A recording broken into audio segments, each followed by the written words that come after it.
বয়স ৪৫ ছুঁই হলেও নিজেকে এখনো আবেদনময়ী মনে করেন বলিউড অভিনেত্রী কারিনা কাপুর। চেহারা কেটে যাওয়া কিংবা বলি রাখায় কোনো আপত্তি নেই তারকার। তিনি মনে করেন ২৫-৩০ বয়সে যেমন ছিলেন এখনো ঠিক তেমনই আছেন। সদ্য কারিনার সঙ্গে দেখা হয়েছিল প্রাক্তন প্রেমিক শাহিদ কাপুরের। অনুষ্ঠান মঞ্চে পরস্পর কথা বলেছেন, হাসাহাসিও করেছেন, এমনকি জড়িয়েও ধরেছেন দুজনকে।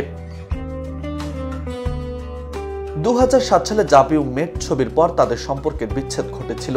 হিসেব বলছে তখন কারিনার বয়স ছিল ২৭। এরপর ২০১২ সালে তিনি বিয়ে করেন সাইফ আলী খান পটৌদিকে।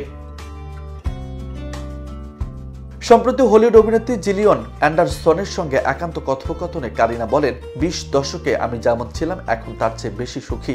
এই সাক্ষাৎকারে উঠে আসে তারকাদের কসমেটিক সার্জারির প্রসঙ্গ। জিলিয়ন দাবি করেন, চলচ্চিত্র জগৎ তাদের বাধ্য করেছে এ ধরনের কৃত্রিম পদ্ধতি অবলম্বন করতে। তিনি বলেন, এমন বহু অভিনেতাকেই দেখা যাবে যারা কোনো নির্দিষ্ট বয়সে নিজেদের চেহারাকে বেঁধে ফেলতে চেয়েছেন। তার জন্য আবার নানা রকম কথাও শুনতে হয়েছে।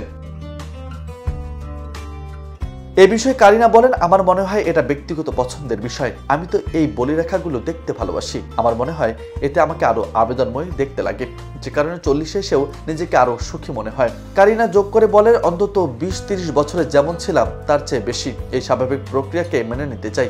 এখনো অতটা বয়স হয়ে যায়নি, কারণ আমি এখনো দুনিয়া কাঁপাতে পারি। গত বছরে কারিনাকে দেখা গেছে বাকিংহাম মার্ডার্স এবং সিংহাম অ্যাগেন ছবিতে। এরপর তাকে দেখা যাবে মেঘনা গুলজারের সিনেমায়। সেই ছবির নাম এখনো স্থির হয়নি। নিউজ টেক্স, বার্তা 24।